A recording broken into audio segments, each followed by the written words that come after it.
குழந்தைகளுக்கு சிறந்த கல்வி பாதுகாப்பை உறுதி செய்வோம் என பிரதமர் மோடி நம்பிக்கை தெரிவித்திருக்கிறார். கடந்த 10 ஆண்டுகளாக பெண் குழந்தைகளுக்கான சிறந்த கல்வி, திறன் மேம்பாடு மற்றும் சுகாதார பாதுகாப்பு ஆகியவற்றில் அரசு கவனம் செலுத்தி வருவதாகவும் இது வளர்ந்த இந்தியாவை நோக்கிய பயணத்தை உறுதி செய்யும் எனவும் அவர் குறிப்பிட்டிருக்கிறார். 2 நாள் பயணமாக மத்திய உள்துறை அமைச்சர் அமித்ஷா வரும் 28ஆம் தேதி தமிழ்நாடு வரவுள்ளதாக தகவல் வெளியாகியுள்ளது. சட்டப்பேரவை தேர்தல் நெருங்கி வரும் நிலையில் பாஜக நிர்வாகிகள் மற்றும் கூட்டணி கட்சி தலைவர்களோடு அமித்ஷா பேச்சுவார்த்தை நடத்த திட்டமிட்டுள்ளதாக கூறப்படுகிறது. தேமுதிக மற்றும் ராமதாஸ் தரப்பு பாமகவை தேசிய ஜனநாயக கூட்டணியில் இணைப்பது குறித்தும் பேச்சுவார்த்தை நடைபெறும் என தெரிகிறது. குஜராத் மாநிலத்தில் SIR பணிகள் மூலம் வாக்கு திருட்டு நடப்பதாக மக்களவை எதிர்க்கட்சித் தலைவர் ராகுல் காந்தி குற்றம் சாட்டியிருக்கிறார்.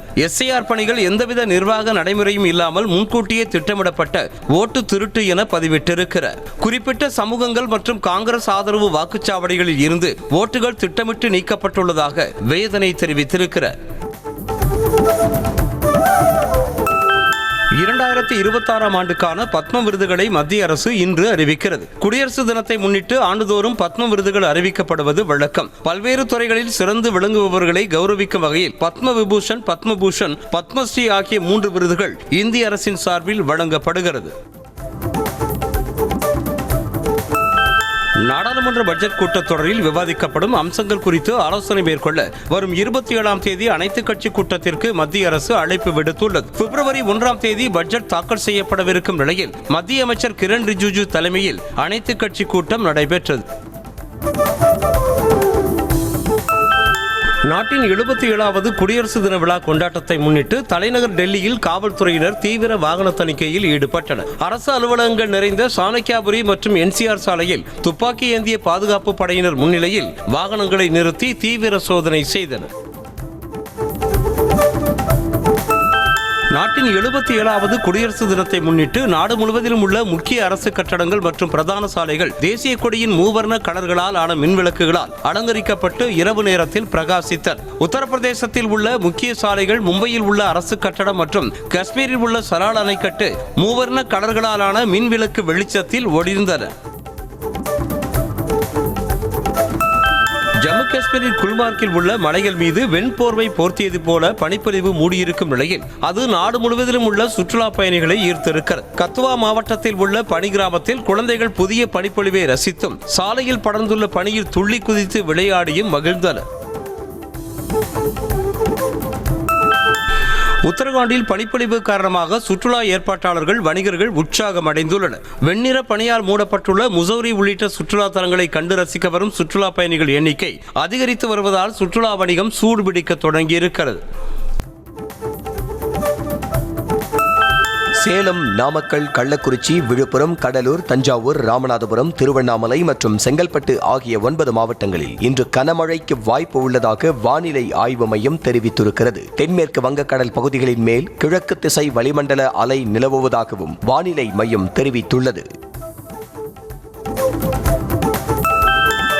தேசபக்தி குறித்து எங்களுக்கு யாரும் பாடம் எடுக்க வேண்டாம் என முதலமைச்சர் மு.க. ஸ்டாலின் தெரிவித்துள்ளார். மேலும் தேசபக்தி குறித்து பாடம் எடுக்கும் அளவிற்கு அவர்கள் தேசத்திற்காக போராடியவர்கள் அல்ல என்றும் பாஜக மற்றும் சங்க பரிவாரங்களை விமர்சனம் செய்துள்ளார். ஓ பன்னீர்செல்வத்தின் ஆதரவாளராக இருந்த MP தர்மர் மீண்டும் அதிமுக பொதுச் செயலாளர் எடப்பாடி பழனிசாமியை சந்தித்து அதிமுகவில் இணைந்தார். ஓ பன்னீர்செல்வத்தின் ஆதரவாளர்கள் பலரும் திமுகவுக்கு சென்ற நிலையில் தர்மர் அதிமுகவில் இணைந்துள்ளார்.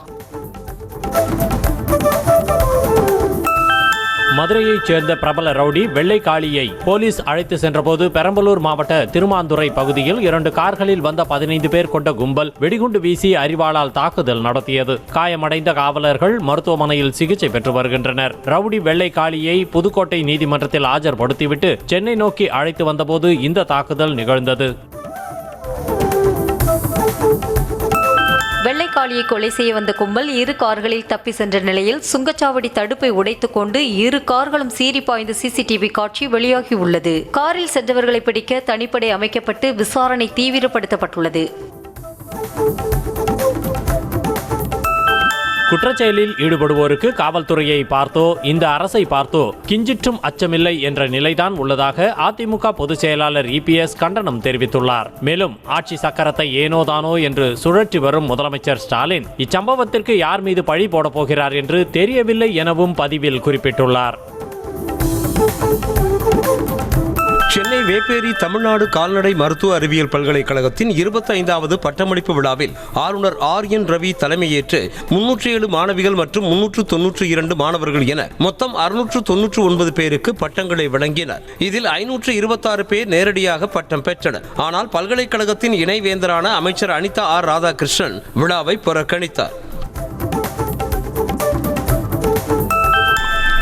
சட்டமன்ற தேர்தல் தொடர்பாக தமிழக வெற்றிக் கழகத்தின் தலைவர் விஜய் அக்கட்சி செயல் வீரர்களோடு இன்று ஆலோசனை நடத்துகிறார். மாமல்லபுரத்தில் நடைபெறும் ஆலோசனை கூட்டத்தில் கட்சியின் பொதுச் செயலாளர் புஷி ஆனந்த், நிர்வாக குழு தலைமை ஒருங்கிணைப்பாளர் செங்கோட்டையன் உள்ளிட்ட முக்கிய நிர்வாகிகள் இதில் பங்கேற்கின்றனர். நாமக்கல் மாவட்டம் திருச்செங்கோட்டில் அர்த்தநாரீஸ்வரர் கோயில் தேர் வெள்ளோட்டத்திற்காக வைக்கப்பட்டிருந்த தாவேக பேனரை நகராட்சி நிர்வாகத்தினர் அகற்றுவதற்கு அக்கட்சியினர் எதிர்ப்பு தெரிவித்தனர். புதிய தேர் வெள்ளோட்டம் மாற்றத்திற்கான முன்னோட்டம் நிகழ்ச்சி என அரசியலை விளம்பரப்படுத்தும் விதமாக தாவேகவினர் பேனர் அச்சடித்திருந்ததாக கூறப்படுகிறது. தேமுதிகவுக்கு உரிய மரியாதை, உரிய சீட்டு, உரிய பதவி வழங்கும் கட்சியுடன் தான் கூட்டணி என அக்கட்சியின் பொதுச் செயலாளர் பிரேமலதா விஜயகாந்த் உறுதிபட தெரிவித்திருக்கிறார். தூத்துக்குடியில் பூத் கமிட்டி நிர்வாகிகள் கூட்டத்தில் கலந்து கொண்டு பேசிய அவர், எந்த லட்சியம் கனவுக்காக கேப்டன் விஜயகாந்த் தேமுதிகவை தொடங்கினாரோ அந்த கனவு லட்சியத்தை வென்றெடுப்போம் என தெரிவித்திருக்கிறார். இந்தியாவிலேயே தமிழகத்தில்தான் தனிநபர் கடன் அதிகமாக இருப்பதாக முன்னாள் ஆளுநர் தமிழிசை சவுந்தரராஜன் குற்றம் சாட்டியிருக்கிறார். சென்னையில் பாஜக தேர்தல் அறிக்கை தயாரிப்பு குழு கூட்டத்திற்கு பிறகு செய்தியாளர்களை சந்தித்த அவர், திமுக ஆட்சிக்கு வந்தபோது 5 லட்சமாக இருந்த தமிழ்நாட்டின் கடன் கடந்த 5 ஆண்டுகளில் 2 மடங்காக உயர்ந்திருப்பதாக குற்றம் சாட்டினார். தேசிய ஜனநாயக கூட்டணியில் எத்தனை கட்சிகள் இணைந்தாலும் வலுவடையாது என மதிமுக பொதுச் செயலாளர் வைகோ தெரிவித்திருக்கிறார். திருச்சி விமான நிலையத்தில் செய்தியாளர்களுக்கு பேட்டியளித்த அவர், சனாதனம் தமிழகத்தில் கால் வைக்க முடியாது என்றும் திமுக தனி பெரும்பான்மையோடு மீண்டும் தமிழ்நாட்டில் ஆட்சி அமைக்கும் என்றார். திமுக அரசு ஸ்டிக்கர் ஒட்டுவதையும் மத்திய அரசுக்கு எதிராக பேசுவதையுமே சாதனையாக வைத்து ஆட்சி நடத்தி கொண்டிருப்பதாக பாஜக சட்டமன்ற உறுப்பினர் வானதி ஸ்ரீனிவாசன் விமர்சித்திருக்கிறார். தலைமைச் செயலகத்தில் செய்தியாளர்களை சந்தித்த அவர், பெண்களுக்கு பாதுகாப்பு இல்லை என்றும் தமிழ்நாட்டிற்கு முதலீடு ஈர்க்கப்படவில்லை என்ற குற்றச்சாட்டுக்கு தற்போது வரை உரிய விளக்கம் கிடைக்கவில்லை என சாடினார். திமுக கூட்டணிக்கு கவுண்டவுன் தொடங்கிவிட்டதாக பிரதமர் மோடி பேசியதற்கு பதிலளித்திருக்கும் சபாநாயகர் அப்பாவு, என்டிஏ கூட்டணிக்குத்தான் கவுண்டவுன் தொடங்கிவிட்டதாக சாடியிருக்கிறார். திருவள்ளூரில் செய்தியாளர்களுக்கு பேட்டியளித்த அவர், 2026 சட்டமன்ற தேர்தலுக்கு பிறகு அதிமுக என்ற ஒரு கட்சியே இருக்காது என அப்பாவு தெரிவித்திருக்கிறார். இனி போலீசார் பேருந்து நடத்துனர் என யாரும் விசில் அடிக்க கூடாது என மாற்றம் கொண்டு வர ஆளும் கட்சியினர் சிந்திப்பார்கள் என தாவேக தலைமை நிர்வாக குழு ஒருங்கிணைப்பாளர் செங்கோட்டையன் கிண்டல் செய்தார். சென்னை பனையூரில் தாவேக நிகழ்ச்சியில் பேசிய செங்கோட்டையன், தமிழகத்தில் ஆட்சி மாற்றம் ஏற்படும் போது 2 லட்சம் இளைஞர்களுக்கு பதவி வரப்போகிறது என்றார். சென்னை நுங்கம்பாக்கத்தில் மாற்றுத்திறன் மாணவர்களுக்கான சிறப்பு பயிற்றுநர்கள் சங்கம் சார்பில் பணி நிரந்தரம், வைப்பு நிதி, ஊதிய உயர்வு உள்ளிட்ட கோரிக்கைகளை வலியுறுத்தி 4வது நாளாக போராட்டத்தில் ஈடுபட்டவர்களை போலீசார் கைது செய்தனர். 25 ஆண்டுகளாக தற்காலிக பணியாளர்களாக மாதம் 25,000 ரூபாய் ஊதியம் பெற்று வருவதாக தெரிகிறது. வெல்லும் தமிழ் பெண்கள் திமுக மகளிர் அணி டெல்டா மண்டல மாநாட்டுக்கான பணிகள் தீவிரமாக நடைபெற்று வருகிறது. தஞ்சை மாவட்டம் செங்கிப்பட்டி அருகே உள்ள திருமலை சமுத்திரம் பகுதியில் வரும் 26ஆம் தேதி கட்சியின் துணை பொதுச் செயலாளர் கனிமொழி MP தலைமையில் நடைபெறும் இந்த மாநாட்டில் முதலமைச்சர் மு க ஸ்டாலின் பங்கேற்று சிறப்புரையாற்றுகிறார். சென்னையில் நாளை விடுதலை சிறுத்தைகள் கட்சியின் மண்டல பொறுப்பாளர்கள் கூட்டம் அக்கட்சி தலைவர் திருமாவளவன் தலைமையில் நடைபெறும் என அறிவிக்கப்பட்டுள்ளது. இக்கூட்டத்தில் மண்டல செயலாளர்கள் மற்றும் மண்டல துணை செயலாளர்கள் அனைவரும் தவறாமல் பங்கேற்க வேண்டும் என கட்சி தலைமை தெரிவித்திருக்கிறது. என்டிஏ கூட்டணி என்பதற்கு பதிலாக சிபிஐ கூட்டணி என்று வைத்திருக்கலாம் என காங்கிரஸ் MP மாணிக்கம் தாக்கூர் தெரிவித்துள்ளார். மதுரையில் செய்தியாளர்களிடம் பேசிய அவர், கூட்டணி குறித்து பேசக்கூடாது என்று கூறியுள்ளதாகவும் அதிகாரத்தில் பங்கு தொடர்பாக தலைவர்கள் பேசி முடிவெடுப்பார்கள் என்றும் தெரிவித்தார். முதலமைச்சர் மு.க. ஸ்டாலின் காஞ்சிபுரம் வருகையொட்டி ஏகாம்பரநாதர் கோயிலில் தங்க தேரோட்டத்தை ரத்து செய்வதா என பாஜக மூத்த தலைவர் எச். ராஜா கேள்வி எழுப்பியிருக்கிறார். காஞ்சிபுரத்தில் செய்தியாளர்களுக்கு பேட்டியளித்த அவர், பிற மத வழிபாட்டு தலங்களில் எந்த கட்டணமும் இல்லாத போது இந்துக்களின் கோவில்களில் கட்டணம் எதற்கு என வினவினார். நெல்லை மாவட்டம் ராதாபுரத்தை அடுத்த இருக்கன்துறை கிராமத்தில் செயல்படும் கல்குவாரிகளில் சட்டவிரோதமாக 100 அடி ஆழம் வரை கிராவல் மண் மற்றும் கற்கள் அள்ளப்பட்டு வருவதாக குற்றச்சாட்டு எழுந்துள்ளது. வருவாய்த்துறை மற்றும் கனிம வளத்துறை உதவியுடனே இந்த கனிம வள கொள்ளை அரங்கேறி வருவதாகவும் சொல்லப்படுகிறது. நெல்லை மாவட்டம் ராதாபுரத்தில் செயல்படும் கல்குவாரியில் வைக்கும் வெடி அதிர்வுகளால் கூடங்குளம் அணு உலைக்கு ஆபத்து என அதிமுக மாநிலங்களவை எம்பி இன்பதுரை குற்றம் சாட்டியிருக்கிறார். நியூஸ் தமிழ் தொலைக்காட்சியில் வெளியான செய்தியை சுட்டிக்காட்டி தனது எக்ஸ் பக்கத்தில் அவர் வெளியிட்டிருக்கும் பதிவில், சட்டவிரோதமாக இயங்கும் கல்குவாரிகள் மீது IBM விசாரணை நடத்த வழக்கு தொடரப்படும் என தெரிவித்திருக்கிறார். சென்னையில் நடைபெற்று வந்த பகுதி நேர ஆசிரியர்களின் போராட்டத்தை தற்காலிகமாக ஒத்திவைப்பதாக அறிவித்துள்ளனர். இதுகுறித்து பகுதி நேர ஆசிரியர்களின் கூட்டியக்கம் வெளியிட்டிருக்கும் அறிக்கையில், பள்ளிக்கல்வித்துறை அமைச்சர் மற்றும் அதிகாரிகள் கொடுத்த உறுதியின்படி தங்களுக்கு பாதகமில்லாத அரசாணை வெளிவரும் என்ற நம்பிக்கையில் போராட்டத்தை ஒத்திவைப்பதாக தெரிவித்துள்ளது. பெண் ஊழியர்களின் 3வது பிரசவத்திற்கும் சம்பளத்துடன் கூடிய பேறுகால விடுப்பு வழங்க வேண்டும் என சென்னை உயர்நீதிமன்றம் மீண்டும் உத்தரவிட்டுள்ளது. இது தொடர்பான வழக்கு விசாரணையின் போது நீதிபதிகள் 3வது பிரசவத்திற்கு பேறுகால விடுப்பு வழங்க வேண்டும் என உச்சநீதிமன்றமும் உயர்நீதிமன்றமும் உத்தரவிட்டுள்ளது என கூறி உயர்நீதிமன்ற பதிவாளருக்கு உத்தரவிட்டனர். பிளாஸ்டிக் பைகளில் விற்கப்படும் பால், காஃபி, தேநீர் மற்றும் சூடான சாம்பார் போன்ற உணவுப் பொருட்களை உட்கொள்வதால் மனித ஆரோக்கியத்தில் மைக்ரோ பிளாஸ்டிக் ஏற்படுத்தும் தீய விளைவுகளை ஆய்வு செய்ய சென்னை IITயின் உதவியை நாடியிருப்பதாக தமிழ்நாடு அரசு சென்னை உயர்நீதிமன்றத்தில் தெரிவித்திருக்கிறது. சென்னை கீழ்ப்பாக்கம் அரசு மருத்துவக் கல்லூரி மருத்துவமனையில் உள்நோயாளியாக அனுமதிக்கப்பட்டிருக்கும் இளைஞர் காலில் கட்டுடன் படுக்கையில் இருந்தபடி ரீல்ஸ் எடுத்து வீடியோ வெளியிட்டதற்கு கண்டனங்கள் வலுத்து வருகிறது. பிற நோயாளிகளுக்கு முகம் சுளிக்க செய்யும் வகையில் உள்ள அந்த வீடியோவிற்கு இணையவாசிகள் பலரும் கண்டனம் தெரிவித்துள்ளனர். குடும்ப பிரச்சனைக்காக குற்றவியல் நீதிமன்றம், உயர்நீதிமன்றம் என வழக்குகளை தாக்கல் செய்வது துரதிருஷ்டவசமானது என உயர்நீதிமன்றம் வேதனை தெரிவித்துள்ளது. அரசு ஒதுக்கீட்டு இடத்தில் மருத்துவ மேற்படிப்பு படித்துவிட்டு விதிகளின்படி அரசு மருத்துவமனையில் பணிபுரியாத பெண் மருத்துவர் மோனிகா மீது அவரது மாமனாரே வழக்கு தொடர்ந்த நிலையில் 2000 ரூபாய் அபராதத்துடன் வழக்கை நீதிமன்றம் தள்ளுபடி செய்திருக்கிறது.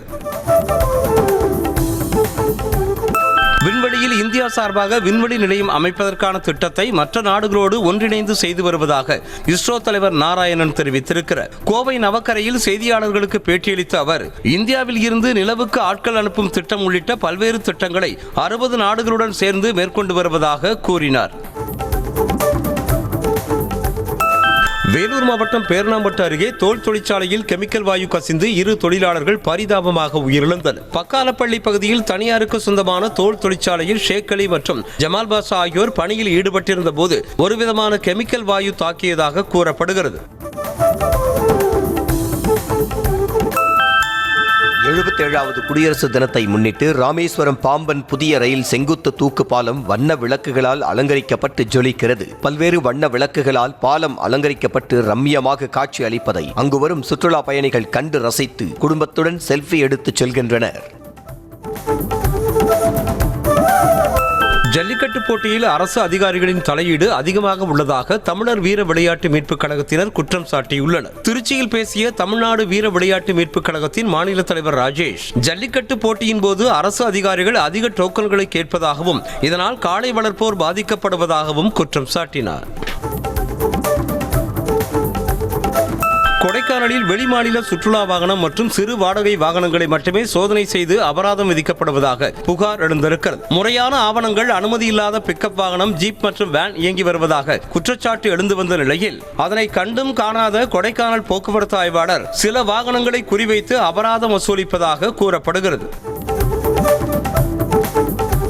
குடியரசு தின விழாவில் கலந்து கொள்வதற்காக டெல்லி செல்லும் பழங்குடியின பெண்ணுக்கு கிராம மக்கள் சார்பில் சிறப்பான வழி அனுப்பும் நிகழ்ச்சி நடத்தப்பட்டது. நீலகிரி மாவட்டம் கோடலூர் அருகே உள்ள சளிவயல் கிராமத்தைச் சேர்ந்த தேயிலை தோட்ட கூலி தொழிலாளியான இந்திராணிக்கு குடியரசு தின விழாவில் பங்கேற்குமாறு குடியரசுத் தலைவரிடமிருந்து அழைப்பு விடுக்கப்பட்டிருந்தது. திருவண்ணாமலை மாவட்டம் ஆரணியில் நள்ளிரவில் பழக்கடைக்குள் புகுந்த மர்ம நபர் கல்லாப்பெட்டியில் இருந்த சுமார் 1,19,000 ரூபாயை திருடி செல்லும் சிசிடிவி காட்சி வெளியாக இருக்கிறது. டவுன் சாந்தா தெருவைச் சேர்ந்த வரலட்சுமி கடையில் வியாபாரத்தை முடித்துவிட்டு கல்லாப்பெட்டியில் வைக்கப்பட்டிருந்த பணம் கொள்ளையடிக்கப்பட்டது சிசிடிவி மூலம் தெரிய வந்திருக்கிறது.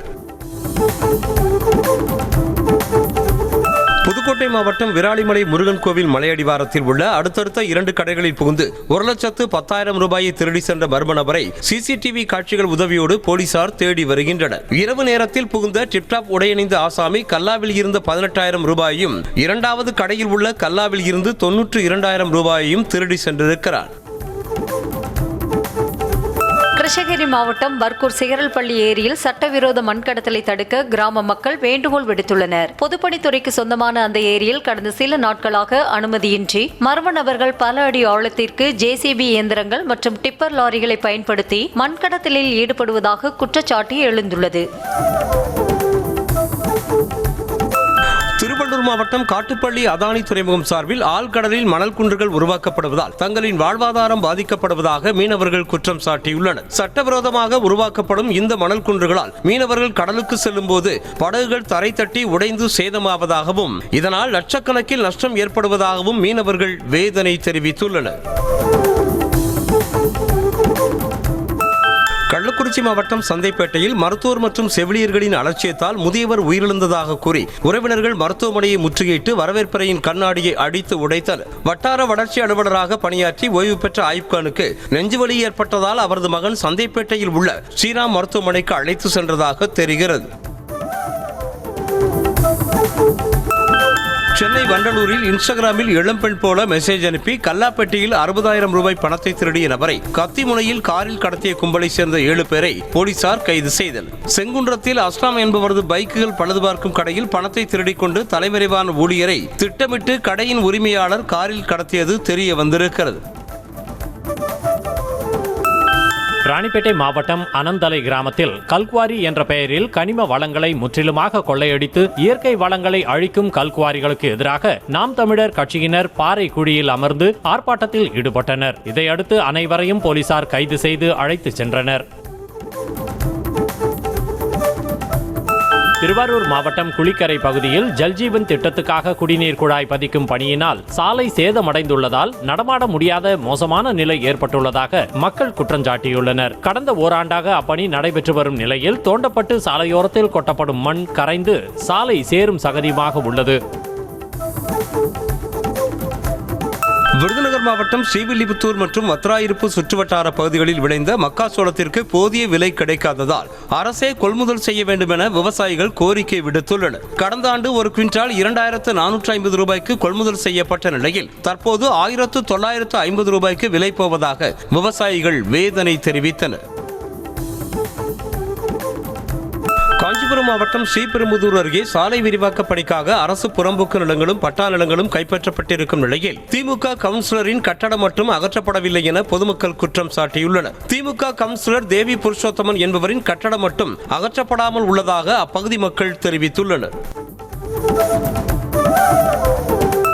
குமரி மாவட்டம் பூதப்பாண்டி அரசியர் பாசன கால்வாயில் கழிவுநீர் கலப்பதை தடுக்க நடவடிக்கை எடுக்க வேண்டும் என விவசாயிகள் கோரிக்கை விடுத்துள்ளனர். சுமார் 6 கிலோமீட்டர் நீளம் கொண்ட இந்த கால்வாய் மூலம் 662 ஏக்கர் விவசாய நிலங்கள் பாசன வசதி பெறுவதாகவும் ஆனால் தற்போது புல் புதர் ஆக்கிரமித்து கிடப்பதாக புகார் தெரிவித்தனர். நீலகிரி மாவட்டம் குன்னூர் அருகே ஜெகதலா பேரூராட்சி அலுவலகம் பகுதியில் சுற்றித் திரியும் காட்டுப்பன்றிகளால் பொதுமக்கள் அச்சமடைந்துள்ளனர். சாலைகள் மற்றும் குடியிருப்பு பகுதிகளில் அதிக அளவில் சுற்றித் திரியும் காட்டுப்பன்றிகளால் பொதுமக்களுக்கு ஏதேனும் அசம்பாவிதம் ஏற்படும் முன்பு அவைகளை வனப்பகுதிக்குள் விரட்டிவிட வேண்டும் என வனத்துறைக்கு கோரிக்கை விடுக்கப்பட்டுள்ளது. நீலகிரி மாவட்டம் உப்பட்டி அருகே வனப்பகுதிக்குள் இருந்து திடீரென காட்டு யானை ஒன்று சாலைக்கு வந்ததால் வாகன ஓட்டிகள் அலறியடித்து ஓடிய வீடியோ வெளியாக இருக்கிறது. அத்திமாநகர் வழியாக தேவாலா செல்லக்கூடிய மலைசாலைக்கு காட்டு யானை ஒன்று திடீரென வந்ததை பார்த்து பைக்கில் சென்ற தம்பதி அலறியடித்து உயிர் தப்பினர்.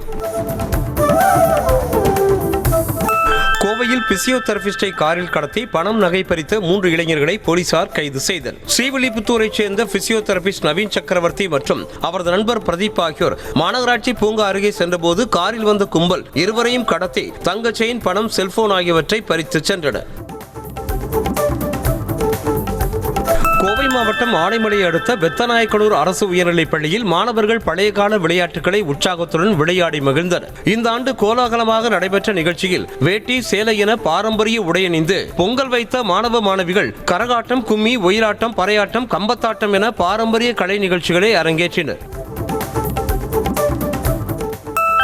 விருதுநகர் மாவட்டம் சிவகாசியில் காதலை கண்டித்ததால் கல்லூரி மாணவி தற்கொலை செய்து கொண்டதாக கூறி நிர்வாகத்தின் மீது நடவடிக்கை எடுக்க கோரி மாணவர்கள் போராட்டத்தில் ஈடுபட்டனர். மாணவியின் குடும்பத்தினருக்கு உரிய இழப்பீடு வழங்க வேண்டும் என வலியுறுத்தி மாணாக்கர்கள் 100க்கும் மேற்பட்டோர் ஐயனாடார் ஜானகியம்மாள் கல்லூரி வளாகத்தில் தர்ணா போராட்டத்தில் ஈடுபட்டனர்.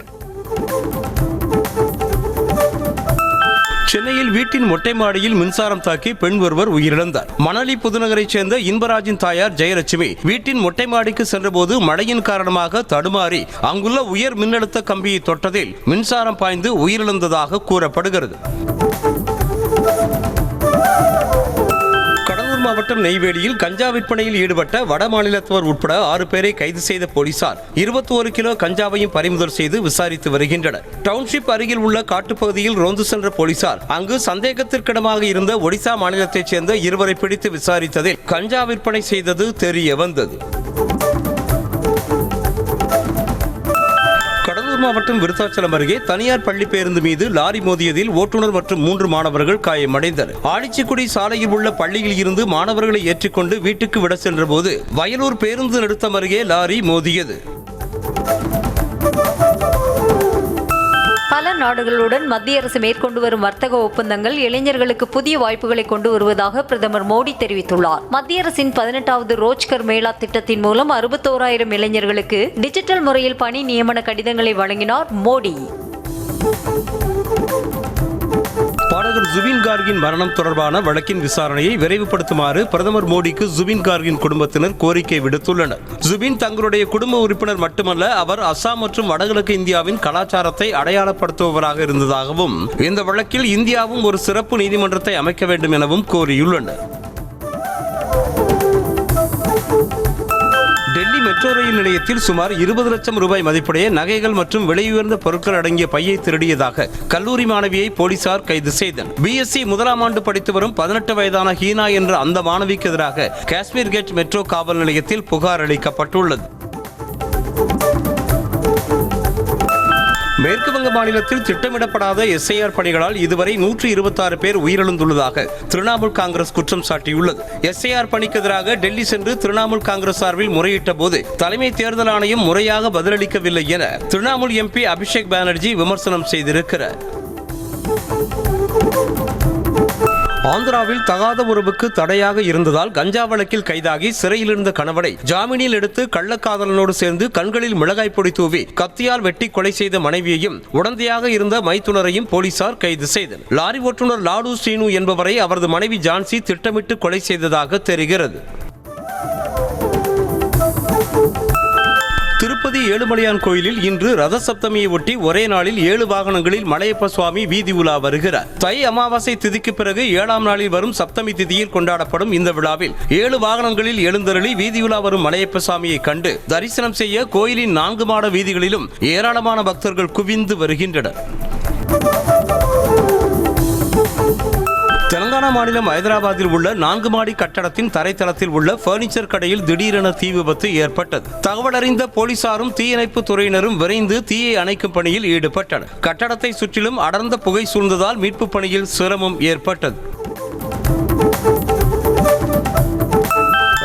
மாநிலம் ஜெய்ப்பூரில் நடைபெற்ற 27வது விண்டேஜ் மற்றும் கிளாசிக் கார் கண்காட்சி பார்வையாளர்களை வெகுவாக கவர்ந்தது. கார் கண்காட்சியை ஒட்டி நடைபெற்ற விண்டேஜ் கார் பேரணியை அம்மாநில துணை முதலமைச்சர் ஜியாகுமாரி தொடங்கி வைத்தார். இந்த கார் பேரணியில் நாடு முழுவதிலும் இருந்து வந்திருந்த விண்டேஜ் கார்கள் வைத்திருக்கும் நபர்கள் ஆர்வத்தோடு கலந்து கொண்டனர்.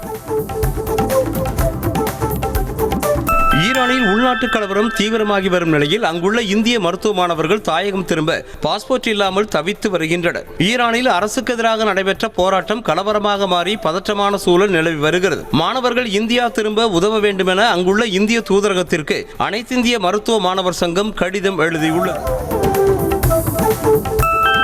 ரஷ்யா யுக்ரைன் போர் நிறுத்தம் குறித்த பேச்சுவார்த்தை மீண்டும் அடுத்த ஞாயிற்றுக்கிழமை நடைபெறும் என அமெரிக்கா அறிவித்துள்ளது. போர் நிறுத்தம் குறித்து ரஷ்யா, யுக்ரைன் மற்றும் அமெரிக்கா முக்கிய பிரதிநிதிகள் அபுதாபியில் 2 நாட்களாக பேச்சுவார்த்தை நடத்தினர். பேச்சுவார்த்தையில் எந்த முன்னேற்றமும் ஏற்படவில்லை என தெரிகிறது. T20 உலகக்கோப்பை தொடரில் வங்கதேச அணிக்கு பதிலாக ஸ்காட்லாந்து அணி சேர்க்கப்பட்டுள்ளது. இந்தியாவில் விளையாட முடியாது, அதற்கு பதிலாக இலங்கையில் போட்டிகளை நடத்த அனுமதிக்க வேண்டும் என்ற வங்கதேசத்தின் கோரிக்கையை ICC நிராகரித்திருந்தது. இந்தியாவில் விளையாட வங்கதேசம் தொடர்ந்து எதிர்ப்பு தெரிவித்து வந்ததால் அந்த அணி நீக்கப்பட்டு ஸ்காட்லாந்து அணியை இணைக்க ICC முடிவெடுத்தது.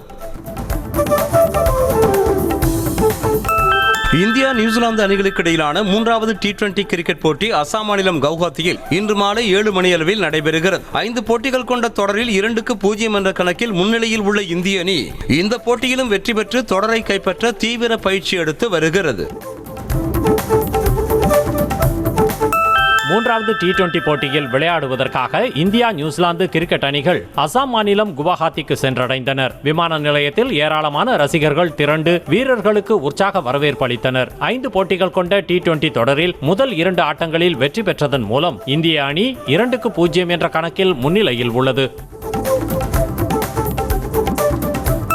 3வது T20 கிரிக்கெட் போட்டிக்கான இந்திய வீரர்களின் பிளேயிங் 11 பட்டியல் வெளியாக இருக்கிறது. சஞ்சு சாம்சன், அபிஷேக் சர்மா, இஷன் கிஷன், சூரியகுமார் யாதவ், பாண்டியா, குல்தீப் யாதவ், சிவம் தூபே, ரிங்கு சிங், ஜஸ்பிரித் பும்ரா, வருண் சக்கரவர்த்தி, ஹர்ஷித் ராணா உள்ளிட்டோர் அணியில் இடம்பெற்றுள்ளனர்.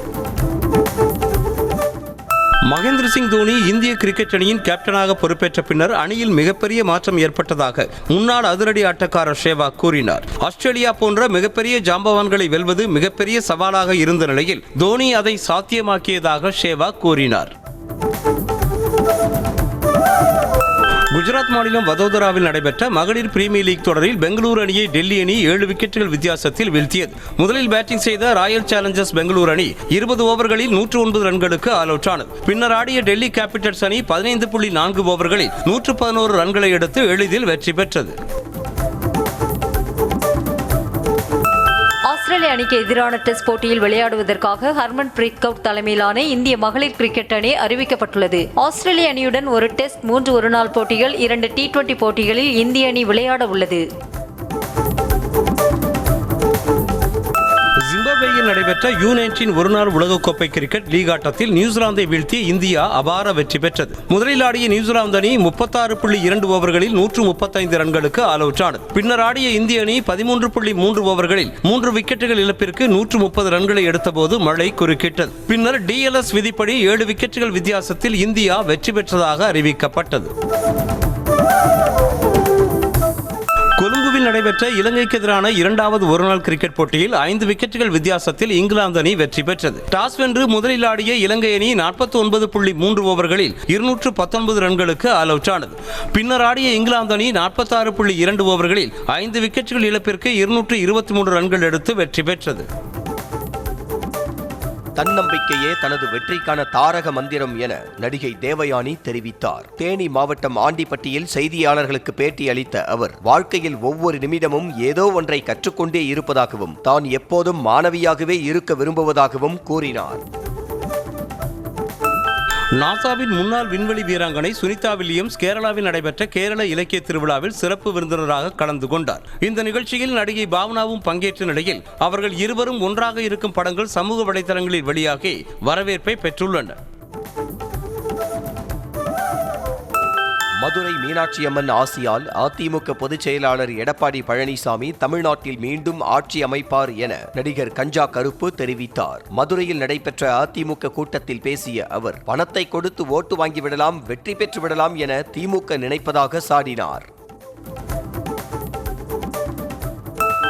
திருப்பரங்குன்றம் சுப்பிரமணிய சுவாமி திருக்கோயிலில் தெப்பத் திருவிழா வெகு விமர்சையாக நடைபெற்றது. தெப்பத் திருவிழாவின் 6வது நாளையொட்டி முருகன் சுவாமி, தெய்வானையும், கோவர்த்தனம்பிகையும் தங்கமயில் வாகனத்திலும், உற்சவர் சத்தியகிரீஸ்வரர் ரிஷப வெள்ளி வாகனத்திலும் எழுந்தருளி பக்தர்களுக்கு காட்சியளித்தனர். திருச்சி மாவட்டம் சமயபுரத்தில் உள்ள மாரியம்மன் கோயிலில் தைப்பூச விழாவின் 2ஆம் நாளையொட்டி மரசிம்ம வாகனத்தில் அம்மன் எழுந்தருளி பக்தர்களுக்கு காட்சியளித்தார். பல்வேறு வண்ண மலர்களால் அலங்கரிக்கப்பட்டிருந்த உற்சவர் மாரியம்மன் ஆசான மண்டபத்தில் இருந்து மரசிம்ம வாகனத்தில் வீதி உலா சென்றார். அப்போது ஆயிரக்கணக்கான பக்தர்கள் பக்தி பரவசத்துடன் சாமி தரிசனம் செய்தனர். ஓப்போ மொபைல் நிறுவனத்தில் A5 5Gயின் அடுத்த மாடலான A6 5G ஸ்மார்ட் போன் இந்திய சந்தையில் அறிமுகமாகி உள்ளது. 50 MP பிரைமரி கேமராவுடன் 8 MP செல்ஃபி கேமரா வசதியும் இந்த போனில் இடம்பெற்றுள்ளது. 6 இன்ச் LED ஸ்கிரீனுடன் 7000 mAh பேட்டரி திறனையும் கொண்டுள்ளது. ஸ்கோடா கார் நிறுவனத்தின் குஷாக் மாடல் கார் சமீபத்தில் இந்திய சந்தைக்கு வந்த நிலையில் தற்போது விற்பனைக்கான முன்பதிவுகள் தொடங்கியுள்ளன. Shimla green, cherry red, steel grey, brilliant silver உள்ளிட்ட பல்வேறு வண்ணங்களில் கார் கிடைக்கின்றது. ஸ்கோடா வாடிக்கையாளர்கள் புதிய மாடல் காரை வாங்க ஆர்வம் காட்டி வருகின்றனர்.